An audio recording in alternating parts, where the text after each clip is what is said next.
আপনার কাছে? না, তারপরে আমি এখন পর্যন্ত একজন আওয়ামী লীগের সমর্থককেও প্রকাশ্যে বলতে দেখি নাই যে এই কাজগুলি ভুল হয়েছে। তারা শুধু বলেন যে ইউনূস সরকার ব্যর্থ, হ্যাঁ আমাদেরই এখন আবার ফিরে আসতে হবে কারণ তারা দেশ চালাতে পারতেছে না।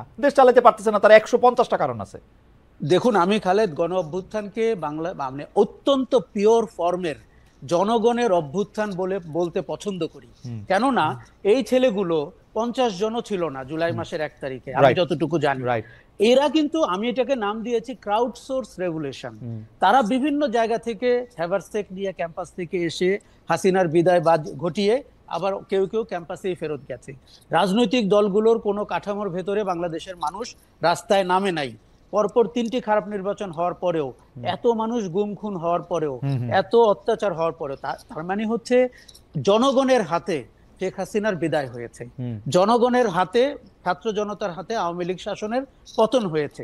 এইরকম ন্যাক্কারজনক, এরকম লজ্জার পতন এই আওয়ামী লীগের একটি লোকও এখনো স্বীকার করছে না, গণহত্যার দায় নিচ্ছে না। উল্টো আপনার প্রতিদিন তারা মিথ্যাচার করছে। তারা অভ্যুত্থানের স্বপ্ন দেখে রাতে ঘুমাতে যায়। এবং আমি বাংলাদেশের চলচ্চিত্র অঙ্গন, শিল্পী, সাহিত্যিক, সাংবাদিক, কিছু পলাতক সম্পাদক, তাদের সামাজিক মাধ্যমের স্ট্যাটাস দেখলে মনে হয় যে এইটা হচ্ছে তাদের একটা কর্ম, যে তারা ইউনূস সরকারকে, আপনি খেয়াল করে দেখবেন তারা বিএনপির কোনো সমালোচনা করে না। উল্টো বিএনপি বিষয়ক মন্ত্রী যে লোকটা ছিল, সে কিন্তু ঘটনার 3 দিন পর 5 দিন পর থেকে তারেক রহমানকে জনাব, মাননীয় ইত্যাদি বলছেন। মতলবটা কিন্তু ভয়ঙ্কর। এবং যে অপতথ্যমন্ত্রী ছিল, সে কিন্তু এখন আমাদেরকে কি সব একাডেমিক তথ্য ভিত্তিক কথা বলার চেষ্টা করছেন। এই আওয়ামী লীগকে বিশ্বাস করা কঠিন এবং এই আওয়ামী লীগকে কোনোভাবে রাজনৈতিক স্পেস আমার মনে যে আমরা আমরা আমরা আমরা আওয়ামী লীগকে আসলে বেশি স্পেস এমনি দিয়ে ফেলতেছি কিনা এই আলোচনার মধ্যে রাখা।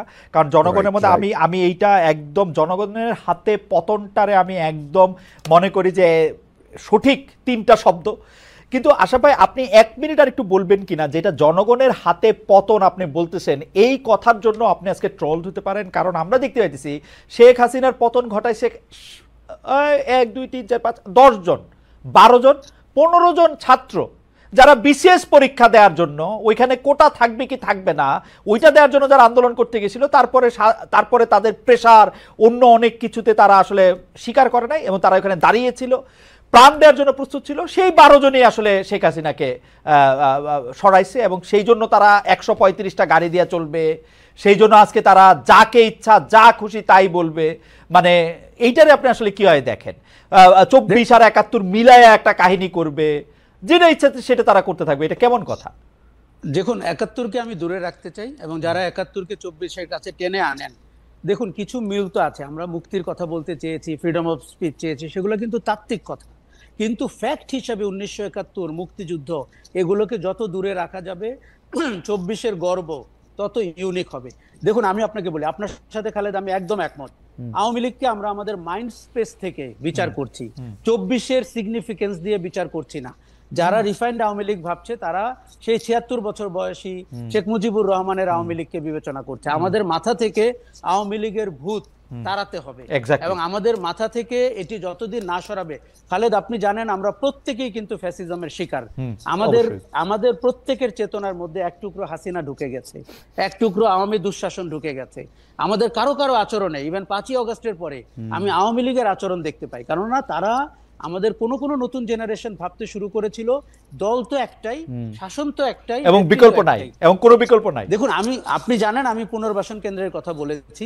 আওয়ামী লীগ সমর্থকদের পুনর্বাসন কেন্দ্রে নিতে হবে এই ফ্যাসিজম থেকে বের করতে হলে। কাজেই আমি মনে করি যে আমাদের সময়ের দিকে তাকিয়ে, ঘটনার দিকে তাকিয়ে আওয়ামী লীগকে দেখতে হবে। এবার বলি, এই যে সরলীকরণ করা যে 10 জন ছেলে 12 জন ছেলে শেখ হাসিনার পতন ঘটিয়েছে, এটি আওয়ামী লীগের জন্য সবচাইতে বড় প্রায়শ্চিত্ত। কেন? আমি দেখেছি লক্ষ লক্ষ মানুষ, আমি রাস্তায় ছিলাম, লক্ষ লক্ষ মানুষ নেমেছে, তাদের লক্ষ লক্ষ কারণ আছে। কেউ গুম খুনে স্বজন হারিয়েছে, কেউ শেয়ার মার্কেটে টাকা হারিয়েছে, কেউ ভোট দিতে পারেনি, কেউ আওয়ামী দুঃশাসনের শিকার হয়েছে। এবং এগুলোকে যখন আপনি বিবেচনায় না নিবেন, আপনার মাথায় ঢুকে থাকবে এক কোটা।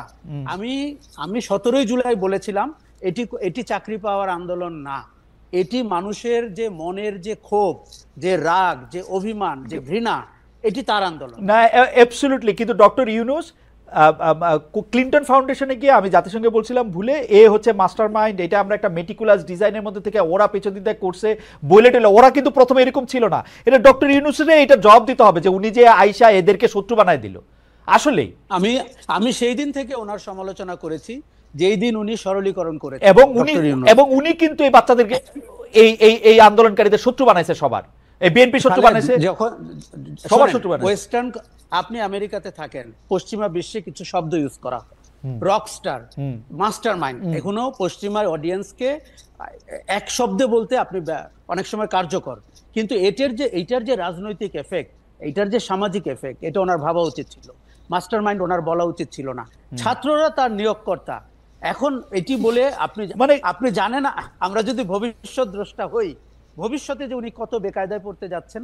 এবং মানে আমি মনে করি এই সরলীকরণ আওয়ামী লীগ যেরকম একভাবে করছে, অন্তর্বর্তী সরকার প্রধান এবং তার উপদেষ্টারা আরেকভাবে করছে, এবং এখানে সবাই ঘোলা পানিতে মাছ শিকার করতে চাচ্ছে। দূর থেকে সেই জনগণ তাকিয়ে দেখছে যে ভাই, আমার যে ছেলে মারা গেল, আমার যে 30,000 আহত হলো, কেউ পা হারালো, কেউ চোখ হারালো, আমরা এই নাটক দেখার জন্য, সার্কাস দেখার জন্য। অনেক ধন্যবাদ আশরাফ ভাই। আমরা একটু রিপন ভাইয়ের কাছে যাই। রিপন ভাই, অনেকগুলি প্রশ্ন জমা হয়েছে। একটা প্রশ্ন হচ্ছে যে আওয়ামী লীগের কায়দায় বা আওয়ামী লীগের গড়ে তোলা এই 16-17 বছরের ছাঁচেই বিএনপি নিজেকে দেখতে চায় কিনা, বিএনপি নিজেকে দেখতে চায় কিনা এরকম একটা অবস্থায়। বিশেষ করে আজকের একটি ঘটনা আপনাকে আমি স্মরণ করিয়ে দিতে চাই, সেটা হচ্ছে যে আমাদের সবার প্রিয় ইশরাক হোসেনকে মেয়র পদে নির্বাচিত করা হয়েছে, বা আদালত বলেছেন যে উনি মেয়র হতে পারেন, এবং তিনি হয়তো মেয়র হয়েও যাবেন, হয়ে গেছেন হয়তক্ষণে। মানে সেই ব্যাপারটা কি আসলে আপনারা খুব ভালো একটা নজির স্থাপন করলেন? সেই হিসাবে আগামীকাল যদি আমরা দেখি যে 2018 সালে বিএনপির 300 জন নির্বাচন অংশগ্রহণ করেছিল, সেটি একটি রাতের ভোটে নির্বাচন হয়েছিল, যারা যারা এখানে সেকেন্ড হয়েছে, থার্ড হয়েছে, তারাই আসলে এমপি হবে, কয়ে বিএনপি আসলে 300 জন এমপিও পেয়ে গেল, 290 জন, এবং ক্ষমতায়ও বসে গেল, এরকমটাও আসলে হইতে পারবে কিনা, আপনারা ওরকমই চান কিনা? এবং আপনারা যখন নির্বাচনের কথা বলেন, তখনও আপনাদের একটাই চাওয়া থাকে কিনা কোনো মতে? গণভবনে তো আর এখন আপনারা থাকবেন না, গণভবন কিরকম জানি হয়ে গেছে, অন্য মানে প্রধানমন্ত্রী ভবনে গিয়ে আপনি বসবেন, তখন আপনি দেশে আসবেন, এবং তখন আপনি অন্য কথাগুলি বিবেচনা করবেন। ধন্যবাদ আপনাকে। আসলে আপনি যে কথাগুলো বলছিলেন, মনে হচ্ছে যেন বিএনপি চাইলেই আপনার মেয়র হওয়া যাবে, বা এটা বিষয়টা এরকম না। ইশরাক, আমি আজকে পত্রিকায় নিউজটা যেটা দেখলাম, সেটা হচ্ছে ইশরাক তার নির্বাচনের আপনার ব্যর্থ হয়েছে এই মর্মে তিনি আদালতে করেছিলেন, মামলা করেছিলেন। তো সেই মামলারই আপনার একটা মানে আউটকাম হলো আপনার আজকের এই মানে কোর্টের রায়। এখন এটা তো কোর্টের বিষয়, এটা তো আসলে দলের বিষয় না। দল তো এমন কোনো ডেমনস্ট্রেশন করেনি যে আমাদের যারা মানে নির্বাচনে অংশ নিয়েছিল তাদেরকে বিজয়ী ঘোষণা করতে হবে। এটা তো ইলেকশন কমিশন বিজয়ী ঘোষণা করেনি, ইট ইজ দ্য কোর্ট আপনার মানে সেই মামলাটির আপনার রায় দিয়েছে।